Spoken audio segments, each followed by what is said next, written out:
Au château de Vaux-le-Vicomte, surprise. Dans les salons, des sapins géants prennent d'assaut les lustres. Pour Noël, une forêt magique a poussé en quelques jours comme par enchantement. Dans chaque pièce, pas moins de 1500 petits personnages inspirés des contes de fées.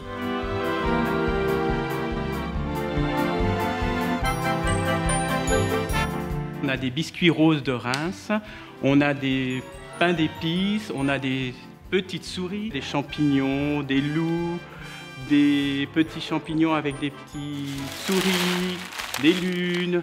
Le but aussi, c'est pas de faire Noël à Vaux-le-Vicomte pour faire rêver les enfants, mais c'est aussi de les initier à venir visiter un monument historique et que plus tard, ils reviennent en pleine saison voir la décoration et ce qu'a fait nos artistes il y a 300 ans.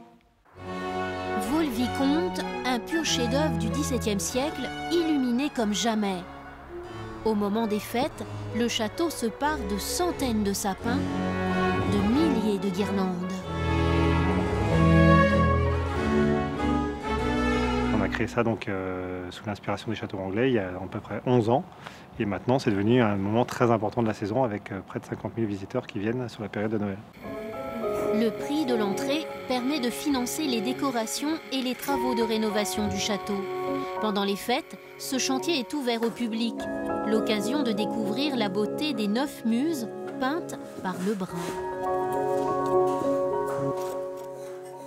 En fait, on nettoie la peinture. La beauté, elle existe déjà dans la peinture. Donc nous, notre seul rôle, c'est de la conserver. Lebrun, ce qui est magnifique, c'est souvent ses chairs, la manière de peindre des chairs, la manière de peindre les drapés. C'est un grand spécialiste. On sent qu'il se régale en faisant ça. Alors, il y avait aussi son atelier, mais voilà, c'est d'une exécution parfaite et très fine.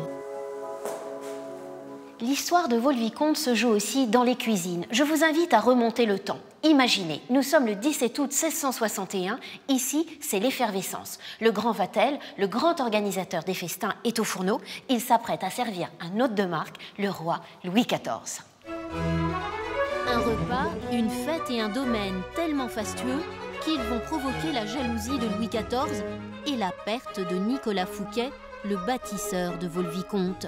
Le surintendant des finances finira sa vie au fond d'un cachot. Nul doute que ce décor scintillant aurait plu à celui qui rivalisa avec le roi Soleil.